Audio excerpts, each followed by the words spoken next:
বন্ধুরা, আজকে তোমাদের একটা সুন্দর গল্প বলবো, অবশ্যই শেষ পর্যন্ত দেখবে। এক সুন্দর গ্রামের ধারে একটি ছোট্ট মুরগির খামার ছিল। সেখানে বাস করত লালচে ছোট মুরগি টুকু। একদিন খামারের কাছে একটি শিয়াল এসে এলো। শিয়ালটি দেখতে ভয়ঙ্কর মনে হলেও আসলে সে খুবই একাকী ছিল।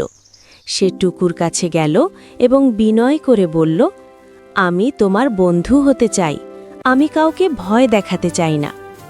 টুকু প্রথমে ভয় পেয়ে হু হু করল, কিন্তু শিয়ালটির সদয় চোখ দেখে সে বুঝল শিয়াল সত্যিই ভয় দেখাতে চাচ্ছে না। ধীরে ধীরে তারা বন্ধু হয়ে গেল। একদিন খামারের কিছু ছোট ছোট খাটো কাজ করতে হতো। টুকু একা সব করতে পারছিল না। শিয়াল সাহায্য করল, সব কাজকে ছোট ছোট ধাপে ভাগ করে। একসাথে কাজ করতে করতে তারা দেখল ধৈর্য আর সহযোগিতার মাধ্যমে কঠিন কাজও সহজ হয়ে যায়। টুকু শিখল ছোট ছোট ধাপ, ধৈর্য এবং সঠিক সাহায্য দিয়ে আমরা বড় কিছু অর্জন করতে পারি। শিয়ালও শিখল ভয় নয়, বন্ধুত্ব এবং সহযোগিতা মানুষের মতো প্রাণীর মধ্যেও অনেক আনন্দ দিতে পারে।